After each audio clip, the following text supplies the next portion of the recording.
So the next week you have an exam of this. So I'm just taking a little review and as well as a field proceed for the further. And let me introduce. I've already shared many times that here in this your group description we have already given a drive link to you. So this drive linkage is consisting every kind of a data related with every course, MDS 111, MDS 12, 114, MDS 113. You are studying this one, so that's why this syllabus is also here. So you are studying MDS 113, the MDS 113 syllabus is here, contents are here, everything is available. So I'm just making it available. You can just watch and see every kind of a data. It is a complete book has been given to you. Topic related, every topic has been given with respect of the information. Question bank is already here. So if you see here related with the question bank that is available. So from every unit, we have a question bank here. So this is the unit 1, 2, 3, 4, and 5. And all the unit solutions are available. So question bank you will be easily getting. With the help of a question bank, you can easily go for revision. Maybe आपके लिए available हो जाएगा. You can watch it from here. So, and meanwhile, if you want to get, because this drive is consisting so much of e-content, so much of good e-content is available here. You see here, all the e-contents are available. Meanwhile, if you wish to see, so we have this MDS 113. If you go back and we'll go to the drive,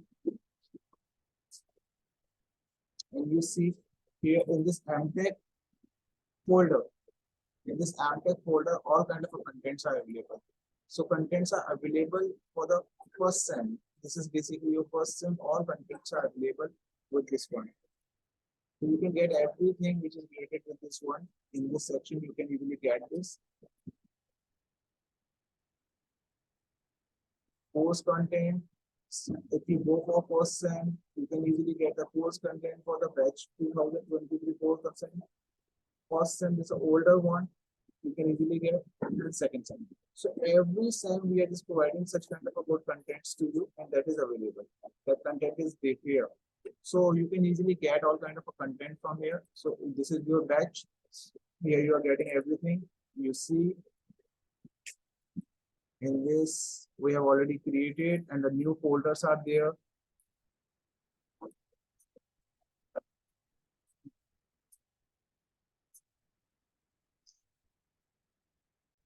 So here you get everything, every details are available easily. You can access all kind of a data and all the things are available. So you have a folders and the subfolder, everything is available. So feel free to study well. MDS question 113. So I'm just giving this question bank to you. Today I'm just taking a discussion of this MDS 113 unit 1, unit 2, all kind of question banks are available here. So I'm sharing this question bank with you. You please keep on study, make an assignment of this kind of a question. And I'm downloading, although it is available in the drive, but I'm downloading, and please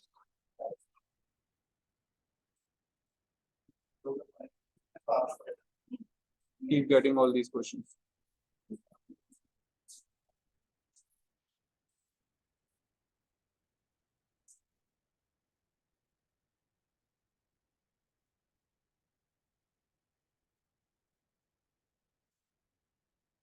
And you have all contents available here.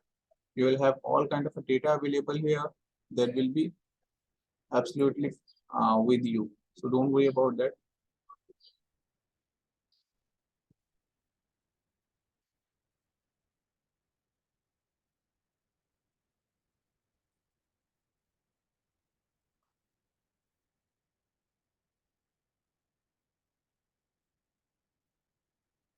So that I'm going to share with your group. You can easily get all these questions. With the help of all these questions, you can easily, with the help of these questions, you may get like responses. So well, this is all contents available you, and we can have our discussions on them easily. You may have a well study of all these kind of questions that are available with you.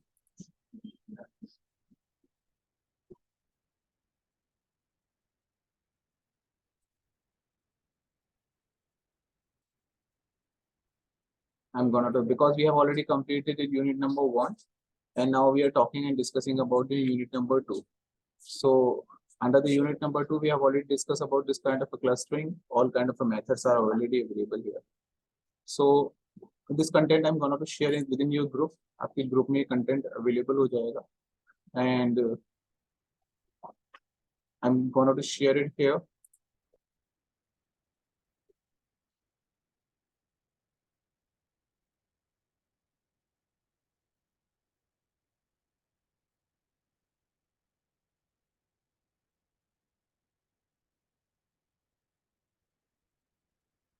So this question bank is now with you. So you may have a study for this kind of a questions. आप इनका study करिए. Study करने के बाद में, if you find any sort of a difficulty, you may ask your questions, inquiries with us, and we will keep on giving a solution. And all kind of a solution is available within your note. So notes में question भी available हैं आपके, and you are very free. Pankaj sir, good morning sir. Very good morning. How do you do? Fine sir. Yeah. Sir, actually I want to know that what is the syllabus of City 1? Unit 1 and Unit 2 both? Unit 1 and Unit 2 both. Okay sir. Yeah. And we have to make assignment of Unit 1 and Unit 2 questions, na? Yeah, this is basically the assignment has been given to you. The 4 broad questions are there. These are the 4 broad questions. From them, like this is basically consisting the whole syllabus, the content we have already given, and you might be able to solve all these questions. You are finding a difficulty, you can ask question answers to us. Okay. And all content related with these questions are available within your drive. अभी मैंने जो starting में show किया था, तो जहां पर आपका drive है, it is available there. Question bank भी वहां पे available है, but for your convenience मैंने इसको download करके आपको आपके group में I have already shared it. तो मैंने इसको share किया. So this is, sir, thank you. Yeah. So you keep on studying all these questions, and with the help of that, you would be able to go through your end semester examination. Question bank से आपको end semester examination में भी मदद मिलेगा, and as well as CT examination मिलेगा. So it is always better. Although we have already given a solution of all these questions to you, but we suggest you from our question bank and as well as our solution, it is better if you try to make your own kind of a content and assignments. So that will be good for us.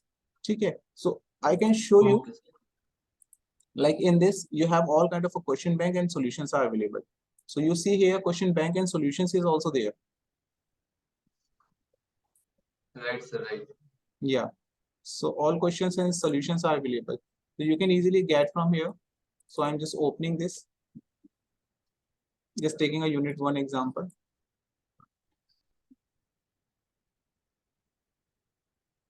So this is machine learning. What is machine learning? All solution and examples are available here.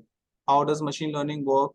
ये आपका solution है पूरा का पूरा जो first question bank है उसका complete. हाँ. All kind of. We have to prepare Unit 1 and Unit 2 both, na sir? Unit 1 and Unit 2 both. ठीक है ये.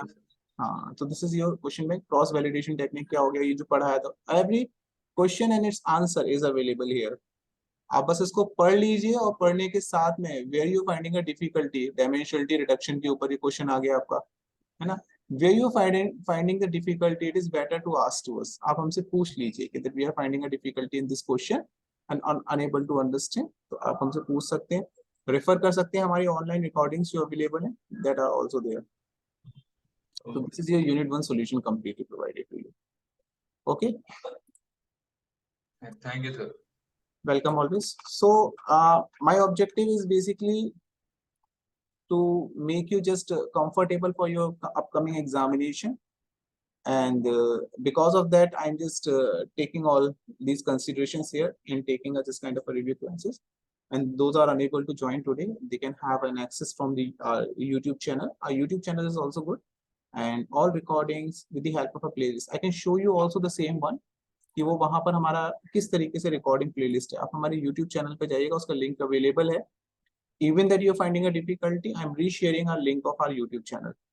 हम अपने YouTube चैनल का लिंक भी आपको शेयर करते हैं, वहां से आप उसमें बना हुआ है, सारी की सारी प्लेलिस्ट बनी हुई है, उन प्लेलिस्ट को आप पिकअप कर सकते हैं and you can easily get an access of this. So we have our channel.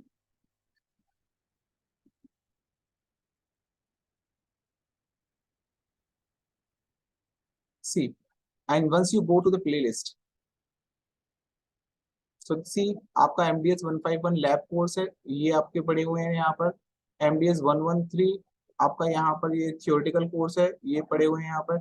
MDS 351 के कोर्सेज आपके यहाँ पड़े हुए हैं, ये सीनियर्स बैचेस के लिए हैं. तो आपके भी दो कोर्सेज चल रहे हैं, MDS 113 और MDS 151, ये दोनों ही आपके यहाँ पर अवेलेबल हैं. तो जो भी हमारी रिकॉर्डिंग्स होती हैं, we immediately put into it, हम इसमें रिकॉर्डिंग को फिल कर देते हैं and we give a solution to you, जो भी इसका रहता है, और इसके साथ इसका कंटेंट भी आपको दे दिया जाता है. So that is all available here. तो आप यहाँ से उनको पिक कर सकते हैं, आपको प्लेलिस्ट के अंदर सारी वीडियोस मिल जाएंगे. और मीनवाइल कोई भी डिफिकल्टी अगर आपको होती है, तो वी ऑलवेज से कि we are open to have a discussion, not only within the classes but outside the classes as well. अगर आपको पढ़ते वक्त कोई भी दिक्कत आती है, आप स्क्रीनशॉट लीजिए, व्हाट्सएप पर हमें भेज दीजिए, टेलीफोनिक कॉल कर लीजिए. If you need a personal kind of a meeting, we can arrange that also. ये मीटिंग भी अरेंज हो सकती है. एंड मोस्ट इम्पॉर्टेंट इसके अलावा, if you want to come up and join us for any reason, kindly share the YouTube link. Yeah, I'm going to share it. Yeah, I'm going to share YouTube link as well.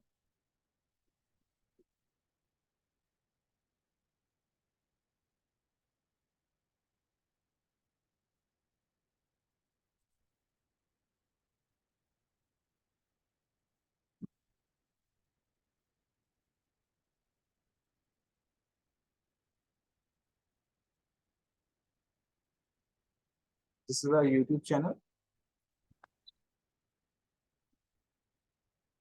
और इसमें आप playlist पे चले जाइएगा, सारा content हमारे यहाँ पर अवेलेबल होगा.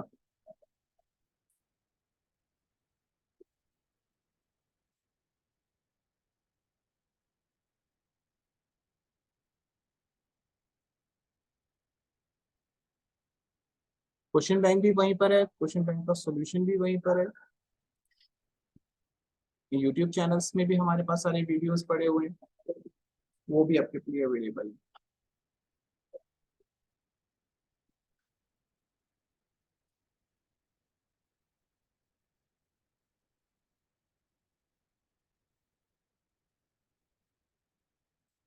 जब तक हमारा ये व्हाट्सएप इंस्टॉल हो रहा है. Total how many will come. Sagar अभी आपने ज्वाइन किया ना रिसेंटली? यस. इस बार जो हम यूनिट्स दे रहे हैं, वो 2 यूनिट आपको दे रहे हैं, और दोनों यूनिट की क्वेश्चन बैंक हमने आपको प्रोवाइड कर दिए.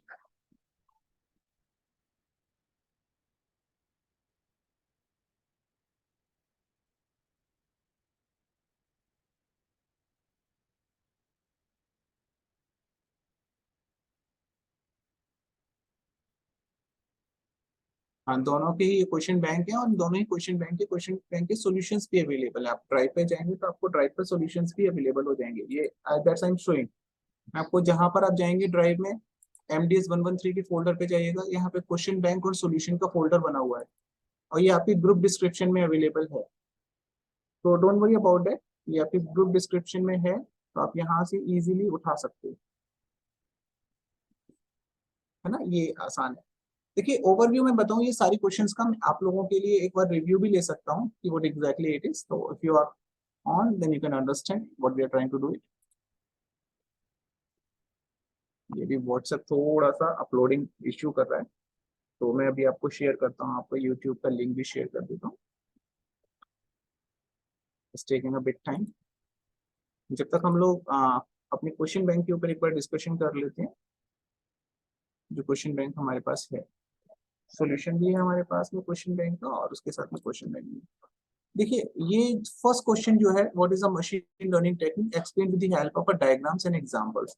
ये एक broad idea of machine learning technique का है. तो ये सॉल्यूशन आपको मिल जाएगा कि ये मशीन लर्निंग टेक्निक होती क्या है, किस तरीके से आप इनमें यूटिलाइज करते हैं, किस तरीके से यूज आते हैं, क्या इसके एप्लीकेशंस हैं, क्या इसके एडवांटेज एंड डिसएडवांटेज. तो ये अपने आप में जो मशीन लर्निंग टेक्निक का ओवरव्यू है, ये अपने आप में फर्स्ट क्वेश्चन बन जाता है आपका. Then after you go for understand the validation technique, explain the cross validation. ये भी मैंने आपको समझाया हुआ है, आपके पास नोट्स में अवेलेबल है.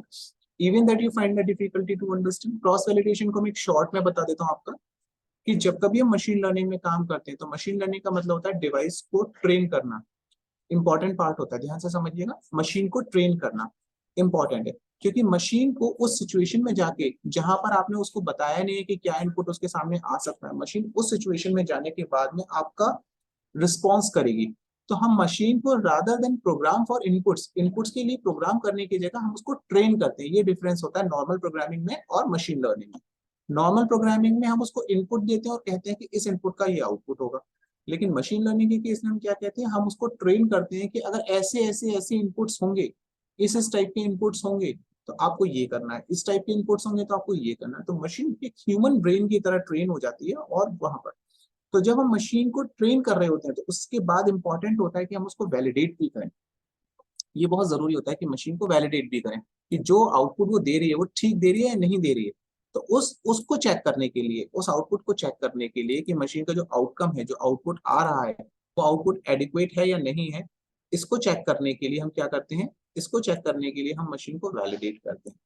और जो मशीन का जो वैलिडेशन है, वो वैलिडेशन प्रोसेस कहलाता है कि जैसे आपने मान के चलिए 10,000 का डेटा आपने कलेक्ट कर लिया, 10,000 का आपने डेटा कलेक्ट किया है, और 10,000 का डेटा कलेक्ट करने के बाद आपने उस 10,000 के डेटा को मशीन को ट्रेन करने के लिए यूज करें. तो हम ये कहते हैं कि मशीन को प्रैक्टिकली यूज में लाने से पहले इट इज इम्पोर्टेंट, ये जरूरी हो जाता है कि मशीन को प्रैक्टिकली यूज में लाने से पहले आप उसकी खुद का अपने लेवल पर टेस्टिंग करें. आप अपनी खुद की उसके अपने लेवल पर टेस्टिंग कर लेंगे. तो हम करते क्या है, जैसे 10,000 का डेटा आपने लिया हुआ है तो 10,000 के डेटा में से 70 और 80% डेटा हम रखते हैं मशीन को ट्रेन करने के लिए, और 20 से 30% डेटा रखते हैं हम उसको सिर्फ पूछने के लिए. जैसे फॉर एन एग्जांपल, आप किसी छोटे बच्चे को ट्रेन कर रहे हो, किसी छोटे बच्चे को सिखा रहे हो, और आपको उसको स्पेलिंग बनाना सिखाना है कि ABCD लेटर से बहुत सारी स्पेलिंग बन सकते हैं. तो आपने अपनी मर्जी से चूज कर लिया कि मैंने 10 स्पेलिंग इससे ABCD को यूज करके बनवानी है. वो 10 स्पेलिंग में से 7 और 8 तो आपने अपनी मर्जी की जो आपने सोच रखी थी वो तो आपने उसको सिखाई. देखो, CAT मिला के कैट बन जाएगा, BAT मिला के बैट बन जाएगा, HAT मिला के हैट बन जाएगा. इस तरीके की आपने 7-8 तो सिखा दी उसको. लेकिन आपने 2 ऐसी रख ली जो उसको बोला अब बताओ तुम इससे क्या बनेगा. तो जब इस टाइप के प्रोसेस को हम यूज करते हैं तो हम उसको बोलते हैं क्रॉस वैलिडेशन, जो यहाँ की स्क्रीन पे दिया हुआ है. तो ये क्रॉस वैलिडेशन आपके पास में एज अ सॉल्यूशन अवेलेबल है. तो अगर आप लोग चाहते हैं तो हम इसको भी डाउनलोड करके दे देंगे, और आपके पास में अगर इजी इंटरनेट, वो बात वही है, अननेसेसरी बल्क बढ़ाने का मतलब है ग्रुप के ऊपर. तो इसको हम बोलते हैं क्रॉस वैलिडेशन प्रोसेस. तो क्रॉस वैलिडेशन से क्या होता है कि आप यहाँ पर आउटकम निकाल पाते हैं. ठीक है, now coming to the next, अगले क्वेश्चन पे चलते हैं. तो ये validation technique and cross validation हमने पढ़ाया था. नेक्स्ट क्वेश्चन में जो हमने आंसर दिया, मैं आपको पूरा ओवरव्यू दे रहा हूँ जिससे आपको सारे क्वेश्चन बैंक के ओवरव्यू समझ में आ जाएंगे. नेक्स्ट क्वेश्चन में हमने क्या पढ़ाया था, need of dimensionality reduction technique, what are the methods. अब डायमेंशनलिटी रिडक्शन क्या होता है, जब कभी भी हम किसी डेटा को लेके आते हैं, कहीं से भी कोई डेटा खरीद के लाते हैं या किसी से कलेक्ट करते हैं या परचेज करते हैं या कहीं से रिसीव करते हैं, जब हम उस डेटा को लेते हैं, इन दैट सिचुएशन व्हाट हैपेंस, उस सिचुएशन में क्या किया जाता है, जब हम डेटा को कलेक्ट करते हैं तो डेटा कलेक्शन के टाइम पर ये हो सकता है कि बहुत सारा डेटा हमारे पास हो जाए, और जो हमारा ऑब्जेक्टिव है जिसके लिए हमने वो लिया है, हो सकता है वो सारा का सारा डेटा उस काम का ना हो. इन दैट सिचुएशन हम क्या करते हैं, इस दैट सिचुएशन में हम डेटा की डायमेंशनलिटी को रिड्यूस करते हैं. जैसे फॉर एन एग्जांपल, आप एक कार खरीदने जा रहे हैं. तो जब आप एक कार खरीदने जा रहे हैं तो क्या होता है, कार को खरीदते वक्त आप कार के अगर डेटा सेट को देखेंगे, so it has a large number of the data set, so many things will be there. But आपको कार के किन फीचर से मतलब है, आपको उसके लुक से मतलब है, उसके कलर से मतलब है. कुछ लोग उसका AC देखते हैं, कुछ लोग उसका बूट स्पेस देखते हैं, कुछ स्पीड देखते हैं, कुछ माइलेज देखते हैं. So what you are doing among hundreds of data set, car का 100 ऑफ डेटा सेट है कि उसका चेसिस का वेट क्या है, उसका ये नंबर चेक करते हैं, उसकी जो बॉडी है उसका वेट कितना है, कितनी थिकनेस यूज करी जा रही है, ये सब कुछ उसमें होता है. But among them you only find a few important point that is called as a dimensionality reduction. आप सारे डेटा में से अपनी मतलब का डेटा निकालते हैं और उसको dimensionality reduction कहते हैं. So that method we have already given to you. वो भी हमने आपको बताया, जिसमें PCA और EDA यूज की जाती है, principal component analysis. Introduction to dimensionality reduction technique, ठीक है, ये आपको यहाँ मिल जाएगा। ऐसे ही आप आगे बढ़ेंगे तो आपको पड़ेगा कि प्रिंसिपल कंपोनेंट एनालिसिस क्या होती है। प्रिंसिपल कंपोनेंट एनालिसिस पूरा का पूरा डिटेल में आपको यहाँ दिया गया है। इसमें वही चीज जैसे मैंने आपको एग्जांपल बताया कि एग्जांपल में क्या सिखाया, मैंने आपको ये बताया feature common techniques for dimensionality reduction, ये कॉमन टेक्निक्स है जिसमें प्रिंसिपल कंपोनेंट एनालिसिस सबसे प्राइमरी है। ये आपका प्रिंसिपल कंपोनेंट एनालिसिस होता है, ठीक है। यहाँ पर आपको एज अ सॉल्यूशन आपको एज अ कंटेंट आपको अवेलेबल है। तो प्रिंसिपल कंपोनेंट एनालिसिस में क्या होता है, प्रिंसिपल कंपोनेंट में ये होता है, जैसे मैंने आपको एग्जांपल कार का दिया, तो कुछ लोगों को जब कार खरीदनी है तो some peoples might have a choice of colour of a car. कुछ लोग ये जाएंगे कि उसकी कैटेगरी कौन सी, कि वो सेडान में आती है, कि स्पोर्ट्स यूटिलिटी व्हीकल में आती है, वो किस कैटेगरी में आती है, एक्सयूवीज में ऐसी आती है। तो जिसका जो ऑब्जेक्टिव फंक्शन होगा उस ऑब्जेक्टिव फंक्शंस के रिस्पेक्ट में, उसी ऑब्जेक्टिव फंक्शन के रिस्पेक्ट में प्रिंसिपल कंपोनेंट को आइडेंटिफाई करते हैं। शर्ट खरीदने जा रहे हैं, कुछ लोगों को फिटिंग इंपॉर्टेंट है, कुछ को कलर इंपॉर्टेंट है। तो जिसको जो जो कंपोनेंट, किसी को फैब्रिक इंपॉर्टेंट है कि मुझे इसी फैब्रिक का चाहिए, वूलन चाहिए सर्दियों के लिए तो वूलन ही चाहिए, कलर कॉम्प्रोमाइज हो सकता है, तो that is called as a principal.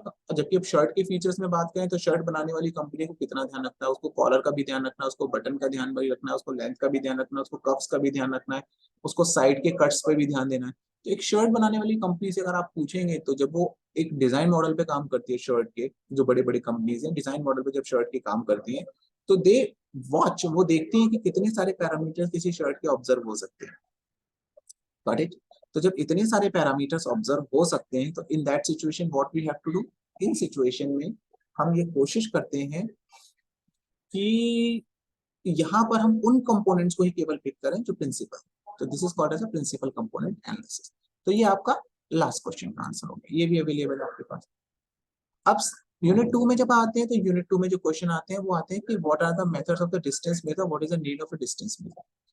अब इसके लिए आप ड्राइव पे वापस जाइए और ड्राइव पे जाने के बाद में यूनिट 2 के सॉल्यूशन पे आ जाइए। ये आपको सब ड्राइव के अंदर अवेलेबल है, डिस्टेंस मेजर, ठीक है। जब डिस्टेंस मेजर की बात करते हैं तो let's see, I am just taking it for you, है ना। मैं पूरा का पूरा एक बार एज अ रिवीजन आपको दिखा भी देता हूँ और समझा भी देता हूँ कि how we are going to get it. Distance measure क्या कहलाती है। यहाँ डिस्टेंस का जो मतलब है वो मतलब ये नहीं है कि एक चीज कितनी चीज से दूर है, मतलब आप फिजिकल डिस्टेंस की बात नहीं करते। ये सीधा सा एक एग्जाम्पल है उस तरीके का जिसमें आप ये बताते हैं कि एक कंपोनेंट दूसरे कंपोनेंट से फीचर में अपने पैरामेट्रिक वैल्यू में कितना डिफरेंट है। अब इसका मतलब क्या हो, जैसे फॉर एन एग्जांपल हम सब ह्यूमंस हैं और हम ह्यूमंस की सबकी शक्लें अलग अलग होती हैं। तो हम लोग क्या कहेंगे कि हमारे जो फीचर्स हैं वो फीचर्स किसी दूसरे के फीचर से डिफरेंट है। लेकिन एक ही फैमिली के जो भाई होते हैं, जो बहनें होते हैं, भाई बहन होते हैं, इन लोगों की शक्लें आपस में एक दूसरे से मिल सकती हैं। तो जहां पर ये शक्लें आपस में एक दूसरे से मिल जाती हैं वहां पर हम कहते हैं कि यहाँ पर फीचर्स मैच कर रहे हैं। It means there feature have a less distance.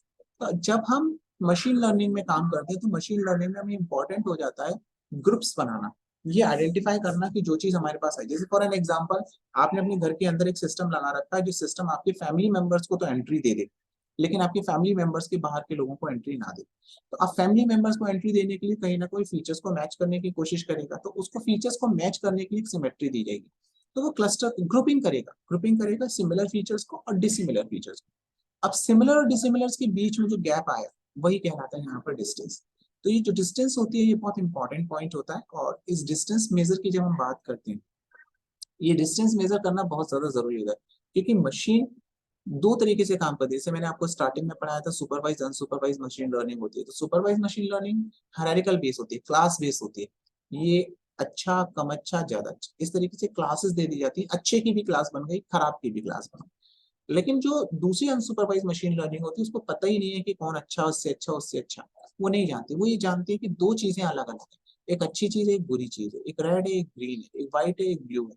तो जब वो अनसुपरवाइज मशीन लर्निंग में हम जाते हैं और बचपन में हमारा ब्रेन जो होता है अनसुपरवाइज मशीन लर्निंग में ही काम करता है क्योंकि हम चीजों को सेगमेंट करके देखते हैं, ये अलग है और ये अलग है। तो हम उन दोनों के फीचर्स के बीच में डिस्टेंस कैलकुलेट करते हैं। हम ये आइडेंटिफाई करते हैं कि उन दोनों के बीच में कितना कितना डिफरेंस और कितना डिस्टेंस आया, ये चीज हम चेक करते हैं। जैसे for an example pink red से, पिंक और रेड के बीच में एक कम डिफरेंस है जबकि रेड और ब्लू के बीच में डिफरेंस ज्यादा है। Is that okay? तो अब जब हमें ये समझ में आ गया तो हम यहाँ पे डिस्टेंस मेजर करते हैं। इस डिस्टेंस के मेजर करने के कई सारे तरीके हैं। तो इसमें पहला जो तरीका वो आता है वो कहलाता है यूक्लिडियन डिस्टेंस। इसके तरीके से हम कैलकुलेट करते हैं, जिसमें हमारा ऑब्जेक्टिव फंक्शन ये होता है कि जो डिस्टेंस है, जैसे सपोज कीजिए कोऑर्डिनेट सिस्टम, ये जो x2 x1 है, y1 y2 है, इनको हम दिखाते हैं मैथमेटिकली अलजेब्राइक फॉर्म में। और ये x1 y1 x2 y2 क्या होते हैं? फीचर्स होते हैं। जैसे फॉर एन एग्जांपल, मैं फिर से आपके लिए एक एग्जांपल लेता हूँ जिसमें ये इंडिकेट करता हूँ कि मेरे पास में दो शर्ट्स हैं और दोनों शर्ट हैं, एक रेड कलर का और एक पिंक कलर का। अब ध्यान से समझिए, रेड और पिंक, आपको भी पता है कि रेड कलर अलग है और पिंक कलर अलग है। रेड कलर और पिंक कलर में कौन से पैरामीटर्स हैं आपको जिससे पता चलता है कि this is a red colour और this is a pink colour? किन पैरामीटर्स को देख के आपको पता चलता है? आपको पता चलता है रेड कलर और pink colour only with the things, केवल इस चीज से पता चल पाता है कि उनकी जो वेवलेंथ है, ध्यान से समझिएगा, उनकी जो वेवलेंथ है which is reaching to your eyes, जो आपकी आंखों तक पहुंचती हैं, समझ रहे, जो आपकी आंखों तक पहुंच रही है, वो वेवलेंथ ही तो डिसाइड करती है कि इनके बीच में। तो अब यानी कि पैरामीटर आ गया कलर्स के बीच में, तो यानी कि जो वेवलेंथ है, रिफ्लेक्ट होकर जो वेवलेंथ आ रही है, उन वेवलेंथ के बीच की जो डिस्टेंस है, तो ये पैरामीटर कौन सा हो गया? पैरामीटर हो गया वेवलेंथ। तो ये x1 x2 y1 y2 जो कोऑर्डिनेट सिस्टम हम लेते हैं 2 डायमेंशन में और 1 डायमेंशन में, ये एक्चुअली पैरामीटर्स होते हैं। और इन पैरामीटर्स के बीच में आप सिंपल फॉर्मूला लगा के इसको डिस्टेंस को कैलकुलेट कर सकते हो, ये आएगी। ठीक है, next point, Manhattan distance. Manhattan distance का जो तरीका होता है, इसमें व्हाट यू डू, इसमें करते हैं एब्सोल्यूट डिफरेंस हम फाइंड आउट करते हैं। ये आपने पढ़ा भी होगा, मैथमेटिक्स जब पढ़ी होगी कि दो चीजों के बीच में अगर आपको मैनहट्टन डिस्टेंस निकालना है, तो rather than taking it directly, it can be taken into the form of a staircase.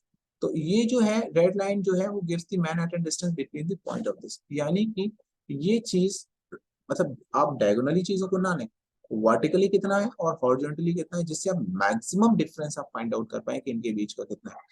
तो जब आप प्रोजेक्शन इस पॉइंट और इस पॉइंट के बीच में ये प्रोजेक्शन करते हैं कि ये इसको डायरेक्टली वर्टिकल बनाया, ये बनाया, और जहां पर ये जाके मीट आउट करते हैं, वो डिस्टेंस आपकी कहलाती है। That can be calculated with the help of coordinate system x1 minus x2 y1 minus y2। इस मेथड से आप इसकी मैनहट्टन डिस्टेंस को कैलकुलेट कर सकते हैं। तो जब कभी भी आपसे पूछा जाए तो आप बता सकते हैं कि अगर मेरे पास दो पॉइंट्स है, ए और बी पॉइंट्स है, इन दो ए और बी पॉइंट्स के बीच में ये जो प्रोजेक्शंस है, ये प्रोजेक्शंस कहलाते हैं आपके मैनहट्टन डिस्टेंस।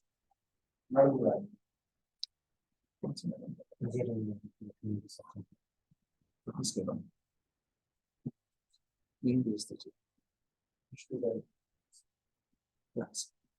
ठीक है, तो जब आप इस तरीके की डिस्टेंस को आप लेते हैं, देन व्हाट यू डू, आप क्या करते हैं, यहाँ पर आप इसका vertical projection and horizontal projection, vertical projection and horizontal projection, दो प्रोजेक्शंस आप लेके चलते हैं और दोनों ही प्रोजेक्शन में आप इसको कैलकुलेट कर सकते हैं। थर्ड डिस्टेंस कहलाती है जेकार्ड। जेकार्ड डिस्टेंस में आप क्या करते हैं, दो कोफिशिएंट इंटरसेक्शन के और यूनियन के, दो कोफिशिएंट आप लेते हैं ए और बी। अब ये बहुत इंपॉर्टेंट है, जेकार्ड का भी आपने पढ़ा होगा, जब आप ए और बी के बीच में, ये सेट और सबसेट है, मतलब हो सकता है कि इतना ज्यादा मैच करे। अब जरा ध्यान से देखिए, ये येलो है और ये ब्राउन कलर है, अब इन दोनों के बीच में जो जो मैचिंग है, that is a different one, intersection point आपको दिखाई दे जाएगा कि ये इस पॉइंट की वेवलेंथ में डिफरेंट है। लेकिन वही जहां पे जो पर्पल कलर अगर आपको दिखाई दे जाएंगे, तो आप कह सकते हो कि इनके बीच में कंप्लीटली मैचिंग है और ये भी है। तो जेकार्ड डिस्टेंस निकालने का मतलब ये होता है कि हम ये चेक करना चाहते हैं कि कितना वो एक दूसरे से इंटरसेक्ट करते हैं और कितना वो एक दूसरे के साथ कॉमन है। जब आप इस प्रोपोर्शनैलिटी को निकालते हो, तब आप कह पाते हो कि it is a different from another, so that is called as a Jacob. And the fourth method for finding out the Minkowski distance, ये fourth method होता है जिससे आप ये distance calculate कर पाते हैं। इसमें क्या करते हैं, इसमें आपकी बहुत सारी, ये बेसिकली जनरलाइज मेथड है और n डायमेंशन स्पेस में यूज किया था। डायमेंशन का मतलब समझ रहे हैं ना, अगर एक फीचर पे बात करें तो 1 डायमेंशन, दो फीचर पे बात करें तो 2 डायमेंशन, तीन फीचर एक साथ आ जाते हैं तो 3 डायमेंशन हो गया, और मल्टीपल फीचर जब आपके साथ में आ जाते हैं तो मल्टीपल डायमेंशन आपके जाती है। तो that is called as a Minkowski distance. ठीक है, एन डायमेंशनल स्पेस में जब बहुत सारे आपके पास में पॉइंट्स हैं, इन पॉइंट्स के रिस्पेक्ट में आप इनको कैलकुलेट करते हो तो आप इसको बोलते हो। This is the one method. फिर कोसाइन इंडेक्स, कोसाइन इंडेक्स में आप क्या करते हो, एंगुलर डिस्टेंस कैलकुलेट करते हैं दो पॉइंट के बीच की, पॉइंट ए और पॉइंट बी। तो पॉइंट ए और पॉइंट बी जो है, उनके बीच में जो एंगुलर डिस्प्लेसमेंट होता है वो आप कैलकुलेट करते हो, इसको आप बोलते हैं कोसाइन इंडेक्स। तो ये भी तरीका है।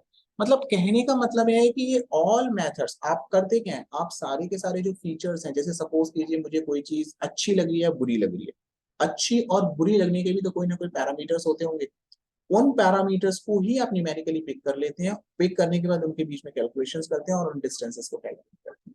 ये मेथड्स आपके यहाँ पर यूज किए जाते हैं। ठीक है, ये था। नेक्स्ट था आपका क्वेश्चन बैंक में, हम वापस आ जाते हैं। नेक्स्ट मेथड है क्लस्टरिंग मेथड। तो आप पिछला यूट्यूब वीडियो देखिएगा जिसमें मैंने आपको सारे क्लस्टरिंग के मेथड बताए। क्लस्टरिंग का मतलब ग्रुपिंग होता है, वो सारे मेथड्स आपके हमने यहाँ डिस्कस किए थे। नेक्स्ट क्वेश्चन जो था आपका, ये सारे क्लस्टरिंग के मेथड्स आपके यहाँ पर अवेलेबल है, आप इनको पढ़ सकते हैं, क्या कहाँ कहाँ यूज किया था। ये सारी आपका पिछला यूट्यूब का वीडियो भी अवेलेबल है, लास्ट क्लास के अंदर भी हमने सारी पार्टीशनिंग क्लस्टरिंग जितनी भी क्लस्टरिंग के मेथड्स हैं ये सारे के सारे यहाँ पर हमने इस्तेमाल करेंगे। तो that is available with you application of the clustering. किस तरीके से फीचर सिलेक्शन करते हैं ये भी अवेलेबल है। ठीक है, तो कैटेगरियल डेटा क्या होता है, ये कैटेगरियल डेटा के लिए आपके यहाँ कि किस तरीके से इनपुट डेटा आता है, वो न्यूमेरिकल हो सकता है या कैटेगरी में हो सकता है, आउटपुट वेरिएबल हो सकते हैं, न्यूमेरिकल हो सकता है, उसको भी कैटेगरी वाइज डिवाइड करते हैं। तो यहाँ पर आपका आंसर आता है कि न्यूमेरिकल वेरिएबल्स कौन से होते हैं, कैटेगरियल वेरिएबल कौन से होते हैं। न्यूमेरिकल वेरिएबल वो होते हैं जिनकी इंटीजर और फ्लोट में वैल्यूज होती है 2.2, 2.3, 2, 3, 4, 5। लेकिन जो कैटेगरियल वो होते हैं जिनमें आप कभी ये नहीं कह सकते कि 2 और 3 है। जैसे मैंने कहा ये मुझे मैंगो अच्छा लगता है और मुझे पाइनएप्पल अच्छा नहीं लगता, तो आप क्या कहोगे, 2.2 और 2.3 नहीं कह सकते ना। तो व्हाट यू विल डू, क्या करेंगे आप इसको, आप कहेंगे ये सब बूलियन, अच्छे को मान लिया 1 और बुरे को मान लिया 0। तो बूलियन जो होते हैं जहाँ पे ऑर्डिनल नॉमिनल्स होते हैं उनको कैटेगराइज करते हैं, तो that is called as a category data. तो ये कंटेंट आपका यहाँ पर अवेलेबल है और इसमें आपको बताया भी गया है पूरे इसमें कि अगर आपका इनपुट वेरिएबल न्यूमेरिकल है और कैटेगरल है, न्यूमेरिकल में आउटपुट वेरिएबल आपका किस तरीके का आ रहा है, वो न्यूमेरिकल आ रहा है या कैटेगरल आ रहा है, आउटपुट वेरिएबल न्यूमेरिकल आ रहा है कैटेगरल आ रहा है। तो ये सारे मेथड्स इसमें यूज किए थे। All in details are not, आपके डिटेल में नहीं है ये सारे के सारे, बस हाँ आप यहाँ पर इसको पढ़ सकते हैं सिर्फ ओवरव्यू बताने के लिए। ये सारा numerical category data, ANOVA method use किया जाता है इसके लिए, केडाल्स मेथड यूज किया था, ये आपके सारे यहाँ पर अवेलेबल है। नेक्स्ट है आपका के मींस क्लस्टरिंग, ये मैं आपको नेक्स्ट लेक्चर में पढ़ाऊंगा। के means clustering is most important part, ये आपका क्वेश्चन बैंक में भी दिया हुआ है। ठीक है, डिस्कस ये आगे कंटिन्यूस इन कैटेगरी डेटा आपके पास। अब ये आपका के मींस क्लस्टरिंग वाला पार्ट आपका बचा हुआ है, इसको हम अगले लेक्चर में कवर करेंगे। मीनवाइल अगर कोई क्वेश्चन हो तो आप मेरे से पूछ सकते हैं। तो क्वेश्चन नंबर 5 और 6 जो है इसका सॉल्यूशन हायरार्किकल क्लस्टरिंग के बारे में और के मींस क्लस्टरिंग के लिए मैं नेक्स्ट लेक्चर में आपके साथ डिस्कशन में देगा। मीनवाइल कोई क्वेश्चन आपका हो तो आप मुझसे पूछ सकते हैं।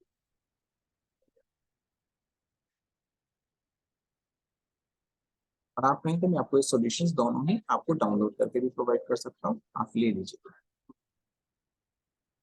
ठीक है, so it's done from my side, anything else? No sir.